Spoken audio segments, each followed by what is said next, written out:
Welcome to the Jack Westin MCAT Podcast with your host, Phil Hawkins. And Azaii Calderón Muñiz. All right, guys, I am super excited about today's session because there's someone I talk to all the time, and we are constantly talking about the ways that students learn. And this is kind of like even off the clock. Like we have like tons of conversations about the problems that students run into and the way education should be different. And so I'm really excited to welcome my friend / coworker Taylor to today's podcast episode. Taylor, we'll definitely let you kind of like introduce yourself a little bit, kind of like the context within which you work. But I'm super excited about this because I feel like so many of our conversations should be recorded anyway and just kind of put out there. Yeah. If they could pay us to talk for 8 hours and record it, that would be my dream job. Yeah. Especially talking about education. We're super excited to have you. Can we just have you introduce yourself? Because we know you're fantastic. Our listeners need to know that you're fantastic. Thanks, guys. That was a $50 well spent for a wonderful intro. I'm super happy to be with you. My name is Taylor Nicholls. So I graduated from Brigham Young University in physiology and developmental biology back in 2016. And I've been on the pre-med route for a while. Went through the MCAT process, application process, and it was quite the journey. But a turning point really for my life was back when I was studying for the MCAT. I had a personal tutor who helped me raise my vision of what I thought was possible of myself. I come from North Carolina, small rural town, public school. North Carolina's, last time I checked, 49th out of 50 in education in the United States. And I was like a B student there. So I was not setting the curve for educational standards at all. And went to college and was just kind of hoping to get an okay score on the MCAT. I told myself if I could get like a 505 or a 508, I would be pretty happy. And my tutor saw something in me that I didn't see and pushed me further, both educationally and personally, than ways I thought possible. And because of his encouragement and his coaching, I ended up scoring a 523 with a 32 in the cars section. And it was like a paradigm shifting moment for me because I never thought I'd be capable of doing that. So I started tutoring back in 2015, I'm sorry, to give back. Did that for a few years, got married, got into med school, and my life took kind of a crazy turn for the worst when my wife had got a bunch of different chronic conditions. She's had 8 surgeries in the last 4 years. And after deferring medical school a couple of years, we decided, you know what, this just isn't the right path for us. So I've really tried to build a career where I can help future doctors so they can help patients like my wife faster. Because ultimately, if doctors learn how to learn and learn how to think, the doctors that we've met with who have known how to do that have been the ones fundamental in improving her quality of life. And I want more patients to have access to that. Yeah, that's a very good why, kind of like jumping into that. Absolutely. Also, I mean, Taylor is one of our like most fantastic tutors. He's actually the director of tutoring here. And so we kind of like, he helps guide like the protocols on like how it is that our tutors are trained and how it is that tutors should approach these things. And I think it's really awesome having somebody who is thinking big picture, right? Not just about like, what is it that is going to just raise the score the most? Although that definitely factors into your thoughts, but you're thinking like, what's going to make the best physicians? Like, this is why we have such long conversations, because a lot of you guys know from listening to the podcast that like Azaii and I are constantly like talking about this. Like, the stuff that we're trying to talk about is not just for the MCAT. Yes, it is for the MCAT and it will make your MCAT score better. But we want to kind of like change the way that you're approaching things so that like it'll help you in med school and beyond. And these are the sorts of things that will make you a better physician and improve the quality of lives of patients in the future. Because ultimately, you know, that's why people go down this path. And I think sometimes it's hard, or it's easy to forget that. Especially when you're like so focused on your MCAT score, to like take a step back and be like, okay, hang on, why is this important for me? Big picture, kind of zoomed out sort of thing. And that's really easy to kind of lose sight of at times. 100%. Thank you for the vulnerability and just sharing your story with us. I think it's really important for students to hear that people can have such very different paths and very different whys, and that paths can take twists and turns, and that there is beauty in that madness.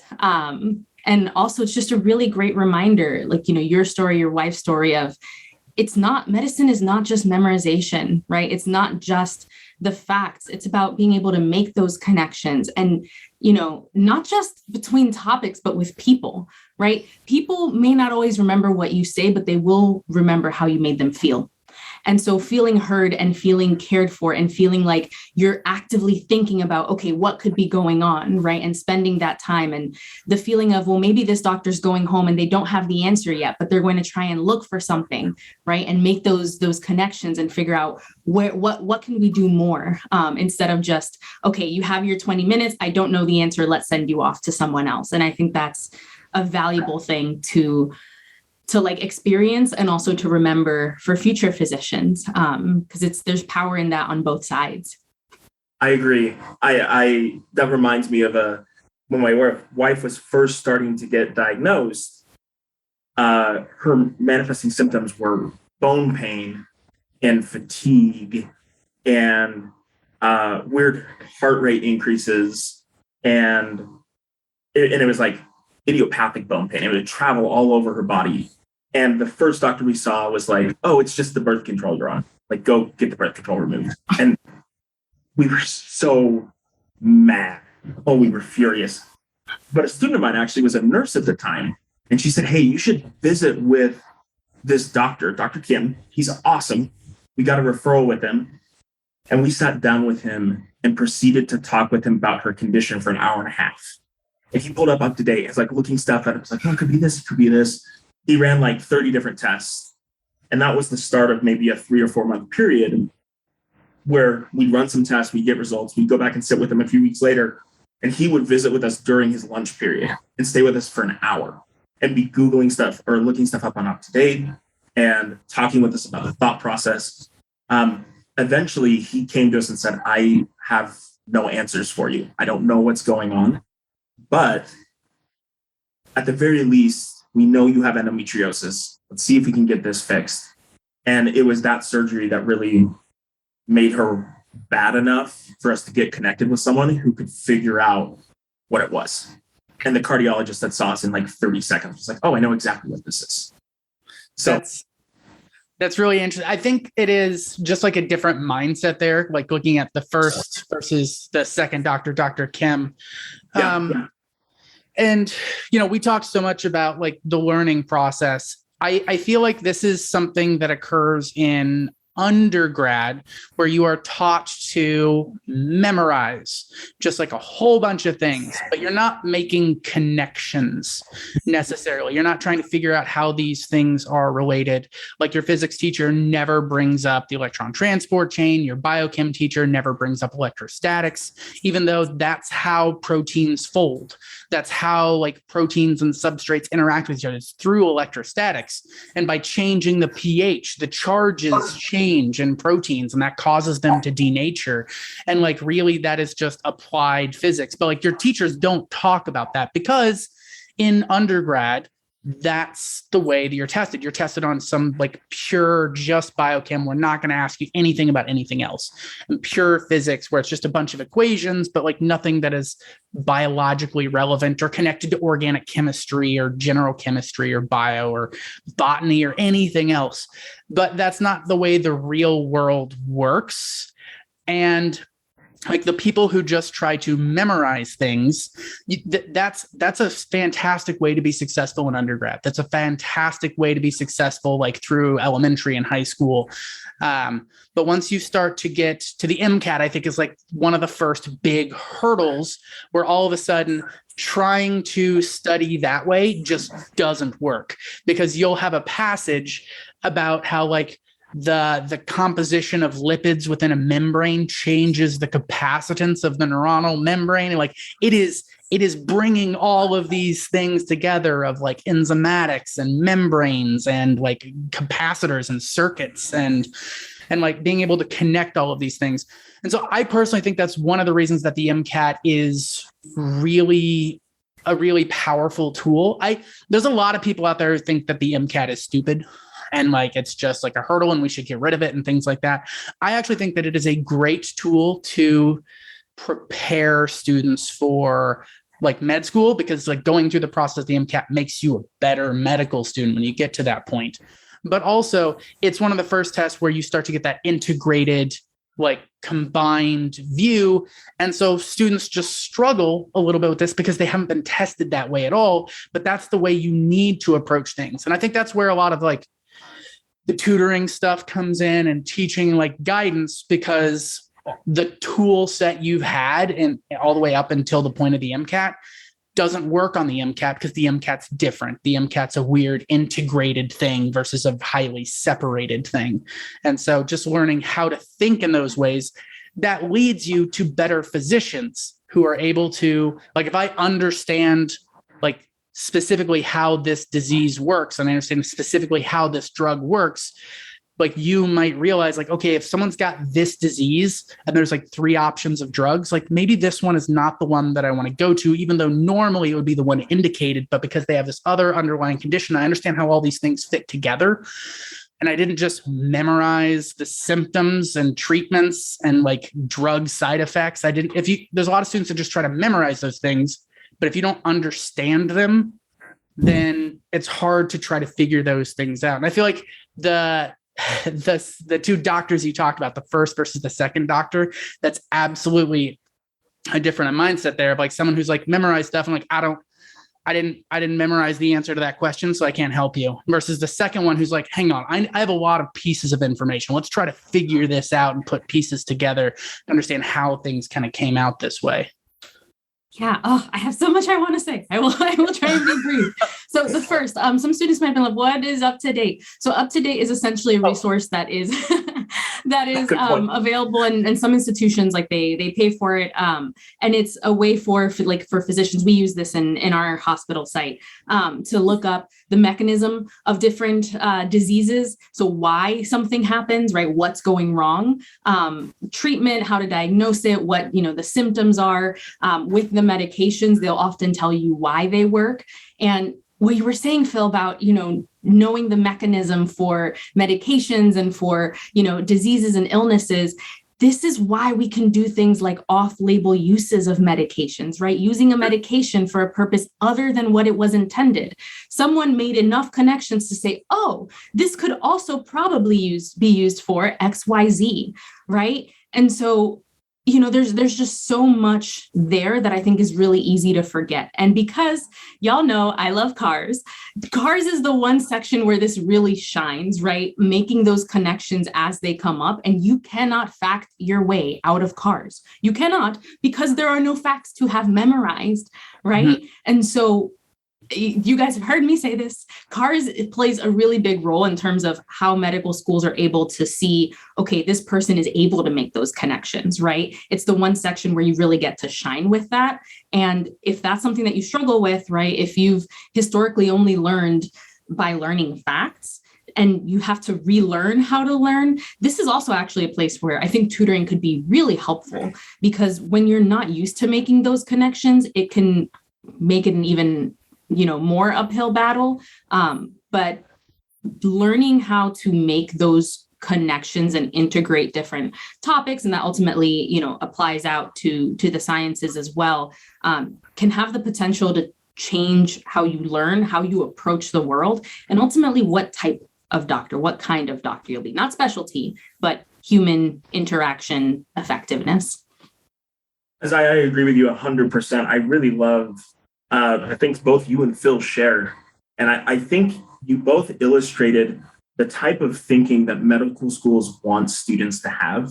I remember I was interviewing at Boston University and visiting with a professor who had worked at Harvard. So I thought she was like the coolest person in the world. And she was, because, I'm from middle North Carolina. And like Harvard is one of those things that is mythologized, Harvard. Yeah. It's like, I was talking to her and I asked her, okay, so what's the hardest thing about teaching medical students? And she said, I don't have time to teach med students how to think. So either they come to medical school and they know how to think and they know how to make connections and they push knowledge forward, or they come to medical school as memorize-based students and they survive by cramming and coffee and caffeine, and then they pass and they move on and they make no appreciable difference in medicine most of the time. And I think this highlights a pretty big discrepancy that I see.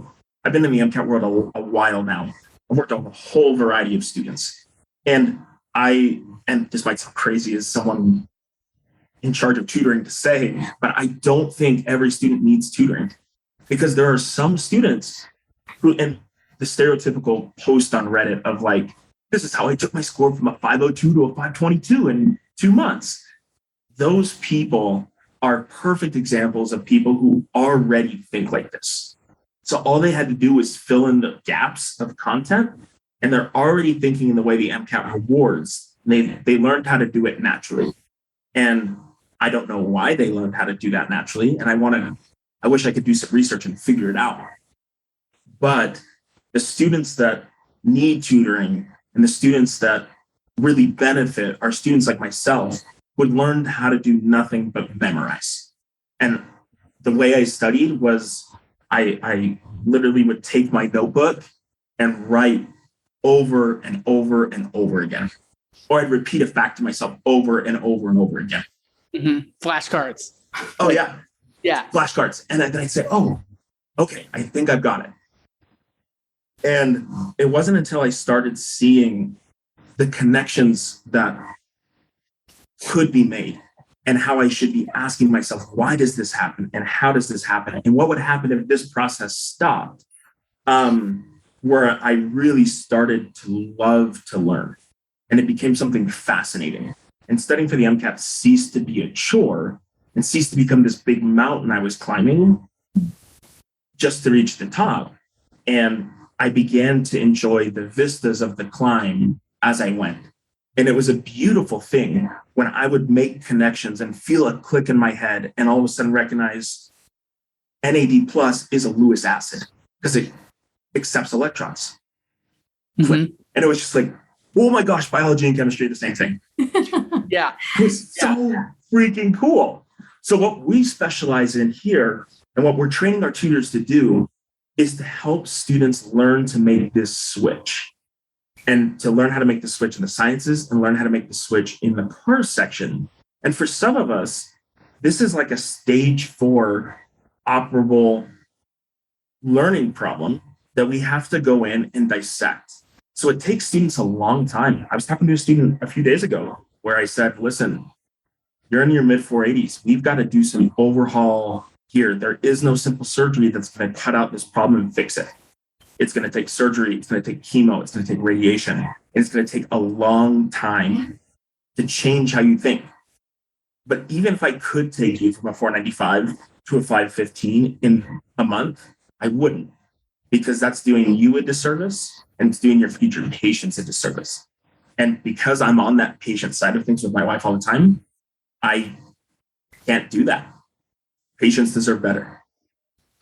Yeah, I love that big picture view of trying to understand, like, how do we how do we take people kind of like through this process overall? I know, like we talked about, you had one student who like had a, like in terms of like your, like working with students in like history, like a much more modest increase in MCAT score. I think it was like only like 10 points going through there, but like you're like so proud of this student and who they are as a person, kind of like what's happened to them. And so even just like getting that 10-point increase, I feel like I should let you talk about the student, because I was just talking to the student the other day. So he was a football player at ASU in Arizona, really good dude. And then after finishing school, coached as the linebacker coach for the football team. So like really smart, really good at football, but he had always wanted to be a doctor. And he had done great in undergrad, but he was one of these people that memorized. So what we did with him actually was we set up a pretty adaptive study schedule where he did 4 hours a day, 5 days a week. And he did this about a year and a half.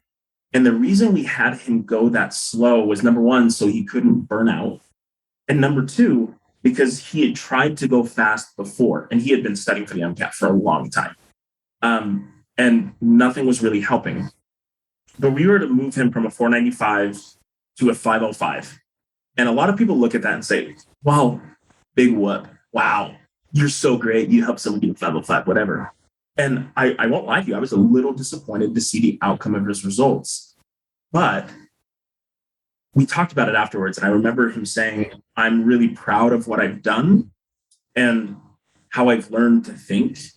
And ultimately, because of who he was and how he learned to think and the life experiences he had, he was accepted into his number one choice medical school, an MD, the University of Arizona at Phoenix MD program, which is a great school.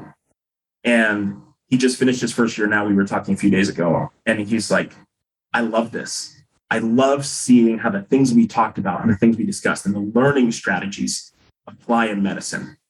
I was talking to another buddy of mine who I tutored with for years. And he was telling me, and it took him a long time to get into a medical school, not because of his MCAT score, but because of his other like GPA, and he had a kind of a rough go in undergrad.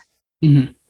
But he had tutored with me a long time. He had learned how to learn, and he did a master's program, got into one of the premier DO schools in the nation, and is setting the curve right now in his classes.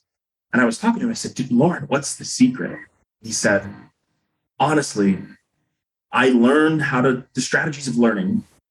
And then now I can study less and learn more than my peers. Mm-hmm. Still perform awesome. And it's just amazing to hear stories like that. Learning doesn't have to be, it's always going to feel a little bit like a chore. But as I talked to my wife, I love dishes as the chore, and it's still work, but it's something that's therapeutic to me. And learning can become like that for people. It's still going to be work. It's never not going to be hard, but the connections you make and the excitement that you feel can be something you have for the rest of your life, which is really cool. Yeah, the amount of work and effort can decrease and the output can increase. And I always talk about how, there's no way I can ever make the MCAT easy. Like the MCAT will never be an easy task, but we can make it easier. Right. And like, that's the kind of like mindset. And to be honest, like students over time, like as they develop these skills, like I guarantee, like most of all of our students who like get into med school and go to med school, like once they're like in their third year of med school, if they look back at the MCAT, they're going to be like, that actually wasn't that bad. And it's not that it like was easy. It's just, they've gotten so much better. And like, as your skills go up. And so I kind of imagine it like, trying to run like 5 miles, like that's really hard. But like if you train and you do a bunch of training to the point where you're like doing marathons, like running 5 miles is not as bad. And it's not because that's gotten easier. It's just you've gotten better. And so that's the thing, the kind of like mindset of like, I'm trying to make you better. That sounds weird. That sentence, like I'm trying to make you better, but like make you like raise your skills so that you can handle more complex things. And all of a sudden things that were hard are going to start to click and kind of make sense. You talk about that click of realizing biology and chemistry are the same thing. I feel like I do that all the time when I'm talking to students, and they'll chime in. And I love this when they'll chime in, like, does that mean anything that makes a coordinate covalent bond? Does that also make it, like, by definition, a Lewis acid base neutralization? I'm like, yes, it totally does. Like, I love that you're like putting those pieces together. And like, that's that sort of mindset, like seeing those light bulbs go off. Like that's what I live for. And just trying to maximize those, where students are not just like making the connections on the things that we're talking about, but they're starting to like make these connections into other stuff. And they're kind of like starting to get this spread. And so even though we're just talking about this thing and all of a sudden this makes a lot more sense, now also everything else is starting to make a lot more sense because it's all starting to kind of like snap into place. And I feel like that's what kind of has to happen as you progress in your education, because you learn all of these things separately. But I feel like the farther and farther I went in my education, the more I realized, like, really, like, biology is physics and chemistry and orgo. Like, all of these things are actually like all happening together, and understanding one helps you understand the others better. But you have to have that like fundamental background knowledge, and you've got to have the right thought process to start to put those pieces together. I like to think of it as cognitive flexibility. No, I was just going to say, I know that there are probably some people listening to us and they're like, okay, but that's kind of hand wavy. I need something concrete. Like you guys are saying, I'm going to use it as a doctor, and that's, you know, in some cases a decade away, right? I have time to learn these things. I don't have to do this for the MCAT. I can muscle my way through it. And the reality is that no, that's not true. You will probably see this. And if you haven't started doing practice questions and practice passages, start doing them and you will see, you know, how important what we're talking about is. But okay, let's say that you have that bind and you're like, okay, but I have time to figure this out.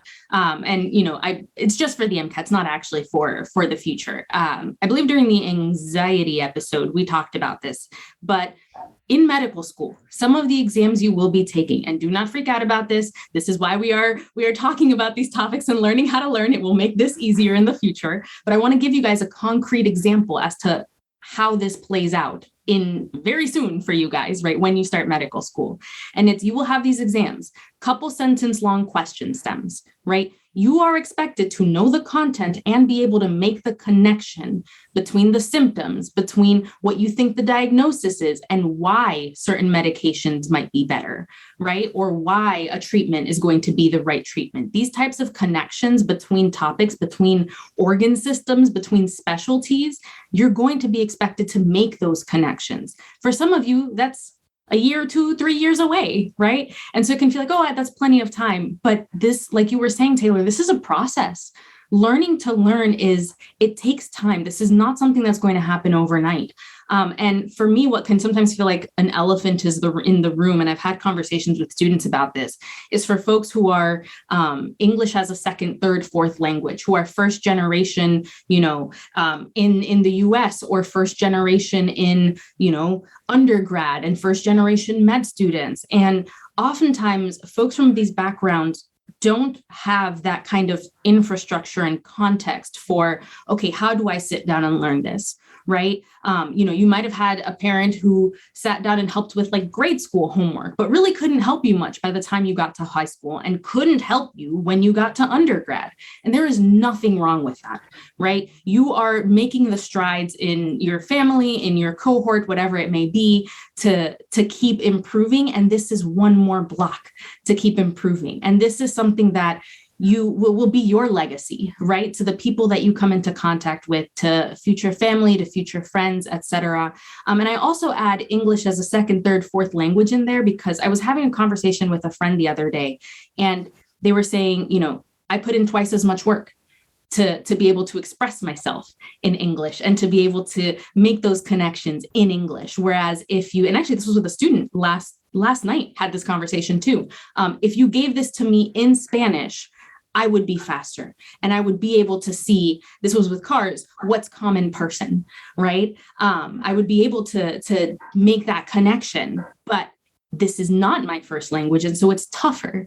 And so I just want to acknowledge that, because this is something that's very near and dear to me. But it's even more important in these cases sometimes, because you have to sit down and really take stock. And I actually suggest all students do this, whether you're starting at that 515, like you were talking about, Taylor, or you're starting in the 480s. Sit down and say, okay, how did I study in high school? And where did that get me? How did I study in undergrad? And where did that get me? How close am I to the way that Taylor, Phil, and Azaii are talking about learning? And what do I need to do to get there, right? Am I not making those connections yet? Take stock and figure out where you are, because having that self-awareness is what's going to allow you to make the improvements, know who and when to reach out. And that question of when to reach out is such a tough one sometimes, but a really important one. And so, yeah. 100%. And one of the things I'm really grateful for about working for Jack Westin in particular is we actually have academic advisors who can help students know when to reach out and when to get help, which is super cool. I've met with them and talked to them. They are all phenomenal people who are really focused on helping students know what will be best for them. And they consult with me all the time, and they reach out and say, hey, I've got a kind of unique case here. This is a student who, is mid 480s. What do we need to do for him? And we kind of work and consult and come up with a game plan.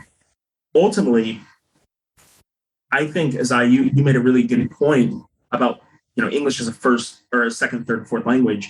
And I think we need to recognize that science and learning is a second language.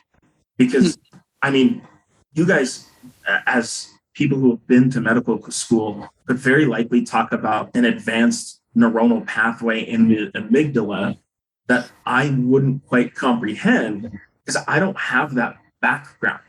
But if I'm literate in the sciences, I can listen to what you're saying, and I can hear things like depolarization and neuronal membrane potential and activation and action potential. And I can make connections and understand what you're talking to me about. And that's what the MCAT really tests. And I'm going to say something that is going to be unpopular, and that's okay. If you want to get on comments and yell at me about it, please do. But the myth that you can start studying for the MCAT and in 6 weeks get a 520 is total bullcrap. And if it wasn't, you would see a lot more posts on Reddit about people who do it. Yeah. Those 400 comment threads about, wow, this is exactly how I went from a 502 to a 520 are great for n sample size of 1. But there's a reason that most students score a 500. I really love that kind of focus, because this is kind of getting to, I do a lot of like free sessions, like 2, 3, sometimes 4 a week, where I'm just like talking to the public and kind of like doing a lecture on enzymatics, or like how to deal with med school admissions, or how to deal with math on the MCAT. And what I hear often is like questions coming in of like, how many hours do I need to work a week? And I'm like, that's all the context I have. Like, I don't know when your exam is. I don't know when, like, what it is your strengths and weaknesses are. I don't know what your goals are. And like, all of these are very, very much related, right? And so the academic advisors that you talked about, like, they're really useful. And there's like so many, there's like 5 or 10 different ideas that I want to kind of get across here. But like, one of them is, like, we've talked about this a lot, Azaii, but it's better to talk to those people earlier and get a plan than to wait until panic and emergency and like problems have set in. Like, you're completely burnt out and like nothing is working. Where if you had like a small conversation, like 3-4 weeks before, you could have changed one small thing and you'd be like going strong, and you would be like not burnt out, but also be improving faster. And you don't want to wait until you end up in one of those scenarios where it's just kind of like everything's falling apart. But also, like, one of the reasons that's so useful is because they kind of get to know you. It's a conversation, right? You go in, like, you have a conversation one-on-one. What is it that I'm struggling with? They will talk to you about the MCAT stuff all day long, and like resources and tools and like how to set up a study plan and all of that stuff. But they'll also, like, you might be beyond that and you might be needing help with admissions, or like, like personal statements, or like having an idea of like how to structure your time well in order to get your application in the way that is going to be most beneficial to you specifically, not just saying like, oh, you have to apply on June 1st, right? Because for some students, pushing back makes way more sense, and that's what they need to do. And so looking at that kind of like overall thing, I think it's really important to be able to adapt to students. And I know that this is something we talk about all the time, Taylor, talking about like how do we help like a student, right? Well, first off, we have some questions like, where are you at, like, in terms of this? Where are you at here? What are your goals? Because you should be working backwards from your goals. Like, what do you want to be at the very end? But I know you've talked like a lot, if you're tutoring a student who's got like a 5.0, a 5.01, and they're trying to like, what do we do if there's a short time frame or a long time frame? What do we do with the student that's got a 5.08 and they want like this, they have this goal? And so I just kind of want to like hear your thoughts on like some of these ways to like break down like a student. That also sounds awful. In order to break down a student's situation, that's how I should phrase that. In order to come up with like an optimal plan of like, how do we help this student specifically? I try not to break my students. Yes, but I try, and we have really good super glue. So anyway, I actually read a book a few years back that gave me a lot of insight on this, and it was by Tagwandi. I don't remember the name of the book, but in essence, it was about end-of-life discussions and end-of-life care. We'll try to throw it in the like the blurb for this afterwards, if we can figure it out at some point. Yeah, we'll put it in the blurb. Because ultimately, the way he talks about end-of-life care is he says we do people a disservice when we think they want to live long. If they don't want to. Some people value their independence infinitely more than a few extra years alive. Mm-hmm. Or, that's the way to say it. So much like that, I like to discuss with students what their long-term goals are. So if I'm meeting with a student who tells me, hey, it's really important to me that I apply this year. I don't care if it's MD or DO. I want to go this year because of X, Y, and Z. We can look at that goal and say, okay, that's a very feasible goal. Here's what we have to do to make that happen. However, if I'm meeting with a student who really wants to do groundbreaking research and teaching at the top facilities in the world, that's a very different conversation where you very well might need a longer time. Maybe we need to stick you on an MCAT ventilator instead of just letting you kind of go take a test. It really depends on what you want. And that's where those tutoring conversations and that academic advising can be so helpful, because it allows us to personalize plans for you. But I specifically want to talk for a second to people who are retaking the test or people considering pushing back their test. And I know it's very, very easy when you have a section that isn't moving, or where you don't get the score that you want, or you feel like you've been pounding your head against this massive mountain that isn't moving, and you can't help but ask yourself, is this going to be the end of everything that I've worked for? And my heart goes out to you, number one. And those are very real feelings. You are not alone. Number two is that we can help you. I work with students all the time who are retaking, and each of them has a unique experience, a unique story. And some people, quite frankly, have all the ability in them and just need time off. And to those students, I'm not going to recommend tutoring. And then some people need to completely overhaul the way they think. And to those people, I'm going to recommend tutoring. But what I want to emphasize is the MCAT is merely a speed bump on your career. And if you have hit that speed bump going too fast and you have damaged your car, that's fine. Let's repair the car, get you back on the road, get you over that speed bump safely next time. And that's where tutoring can be so beneficial. We can repair your car. We can give you the tools that you need to know when to slow down and when to speed up. We can tell you if you're going too fast, which is a very common conversation I have with students, and when you're going to wreck so that it doesn't happen again. And that's the thing that I'm passionate about doing, is getting more good people into medicine, not just good test takers. Mm-hmm. Yeah. Repair your car and your cars. Also, I love it. Yeah. I don't know if we have explicitly said this. I know we have said it in the past, but our access to our academic advisors, free. You do not have to pay to have access to these amazing human beings. Like, and when we say amazing human beings, like, it's not just that they're amazing at what they do, they're amazing at listening as well, and at figuring things out with you instead of talking at you, right? And that really goes to the heart of what you're talking about, Taylor. It's not, not every student is the same. We can't just toss answers at you without knowing who you are and what your journey has been and is planning, and what you're planning for it to be like. Our academic advisors do get booked very quickly because they are so great and because they are free. So if anyone who's listening is like, oh, I think it might be a good idea to meet with them, I'm not 100% sure. It is free and they get booked fast. Go. We will have that information and how to get connected with them in the little blurb. So regardless of whether, you're listening to this as soon as it comes out a little bit later, please just go ahead. Don't even think twice.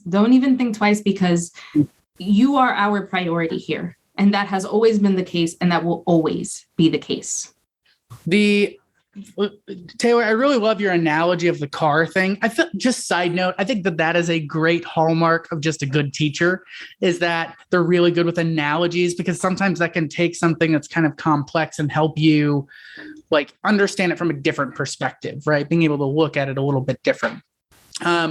But I think one of the common problems, and I'm sure that you will like agree with this, whenever I'm working with a student, maybe you won't, maybe I'm wrong about this, but very often I see issues where students have made their own game plan and have their own strategy, but they are focused on completely the wrong thing. Because depending on the student, this is why it's so important to have those conversations, because I have a student that I've been interacting with a lot recently.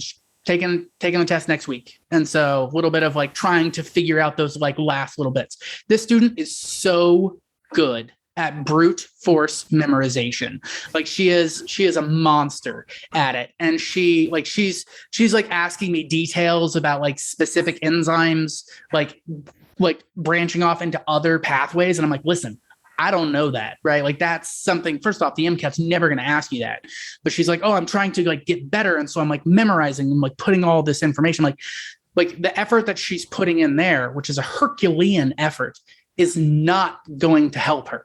And that's kind of a problem, because that's how she got through everything in undergrad. She's just really good at taking giant piles of information and cramming it into her head. And she's like, I need to like, we were talking last week. She's like, for the next 2 weeks, I need to recover all of this material. I'm like, listen, let's pause, right? And I can see the pain in your eyes, Taylor. Like, I'm like, okay, let's go look at your last exam. And so we went and looked through the exam, and I'm like, listen, you missed one question in this entire chem phys section due to content. Going back and recovering every single piece of content in all of chemistry and all of physics is not a good use of time. You missed 9 questions because of misunderstanding what was going on in the passage, like data interpretation problems, and frankly, just being burnt out and making some silly mistakes where you like misread a question or, just kind of like made a math error. And I know she's really good at that. It's just she's burnt. And I'm like, that like putting in 2 more weeks to recover every single thing on the MCAT, first off, is not going to help any of those like data interpretation problems or like passage readings or that sort of stuff, but that will actively increase the number of questions that you're missing due to like silly mistakes, because you're going to be fried going through that. And so like, once we actually went through and broke this down, I'm like, listen, let's look at this. And like, you're missing like the entire exam, you missed like 4 questions total due to content. You can miss 4 questions in the exam and still get a perfect score on the test. So this is not where we should be hammering. And so it's a common problem, because also students, like, I don't want to invalidate feelings, but a lot of times what students feel like is the problem is not actually the problem.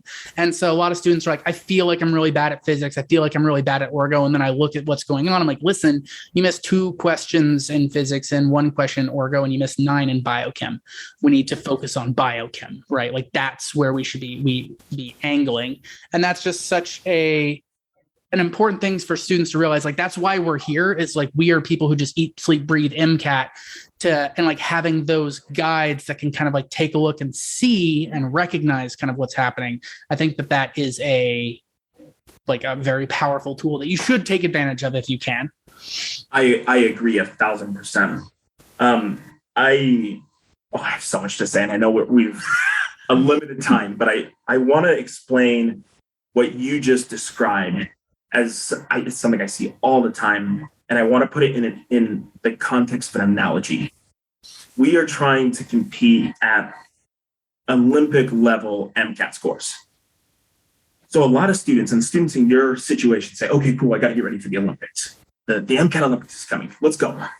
And I'm going to compete in a running event. So I'm going to go run every day for hours. And they run and they run and they run. They run and they run and run.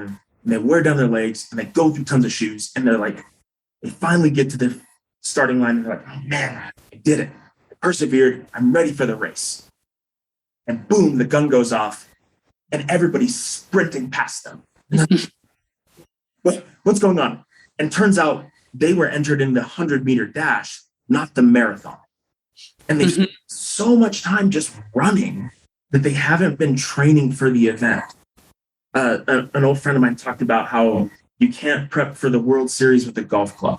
Mm-hmm. It's the same thing here, right? And luckily, that's what tutoring is for. That's what meeting with these academic advisors is for. I can sit down with a student in a trial tutoring session and very easily look at their scores and look at their content diagnostics and in essence determine, oh, you're approaching the test the exact perfect way. Just go and study all this content. You're going to be fine. The amount of time that happens, though, I can probably count on one hand out of more than 200, 250 students that I have personally tutored. Like, it is so rare for that to be the case. And it's much more common to find an undiagnosed cancer issue going on, an MCAT cancer, let's say it like that. And if we catch it early enough, we can excise it, no problem. We get you across the finish line when you want to get across. A lot of the times, though, we catch it a little bit later than we would want, and it requires some shifting. And ultimately, at the end of the day, that's okay. Because even if you have to postpone your data year, in 1 year, you're going to be at a med school that you want to be at. Instead of maybe making it in this year, maybe getting into a school that you're really not super excited about, or maybe having to spend another $5,000 or $10,000 on reapplying. And I want to save you that money. And I want to change your life, and I want to help you learn so that you never have to experience this particular speed block again. Taylor, any chance you wanted to be a surgeon? Excisions, surgeries, I'm hearing it all. So it's actually really funny. I was talking to a medical sales rep who was telling me, and I didn't know what I wanted to do, but he was saying, hey, you should really look into proctology. Or no, urology. He said urologists make a ton of money and they have great quality of life. And there was something really appealing to me about being able to tell people for the rest of my life that I was a penis doctor. Really exciting. So unfortunately, that door in my life has closed, but I'm sure I'll find another equally valid way to describe what I do. So, oh gosh. Anyway, we can cut that part out if we need to. Yeah.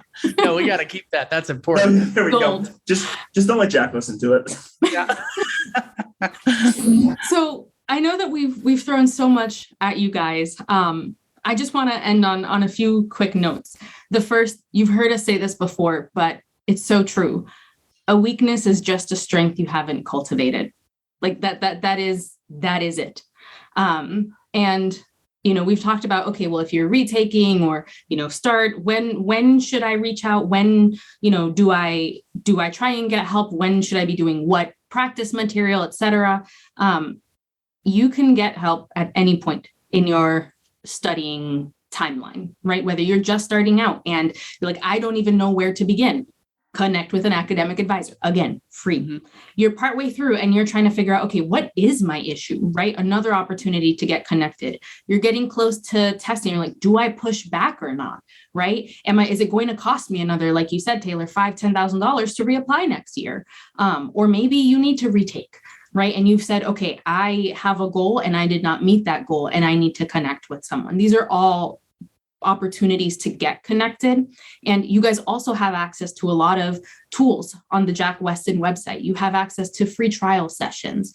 For those of you in the course, take advantage of the live workshops, take advantage of the live office hours. You have access to instructors, right? Who will go through, answering some content questions, right? They're going through passages so you can see how your thinking is whether you're making those connections or not. You guys all have, right, free access to, so students in the course and not in the course have access to our science diagnostic tool, right? Figure out if content is your issue or not. If you have started joining the podcast towards this end and you haven't heard the first few episodes, we have the first few episodes. We talk about kind of big picture MCAT and studying and setting up schedules, right? So you guys all have access, whether free or premium resources, to a lot of tools to help you figure out, where am I, what do I need, and to get connected. So given all of those resources, and in particular, cannot stress this enough, the academic advisors, there is no reason why any of you listening should not be able to reach your goal score. So thank you all so much for joining us. If you have any more questions, go ahead, go to the Jack Westin website, get connected, and we are excited to help you on your MCAT journey.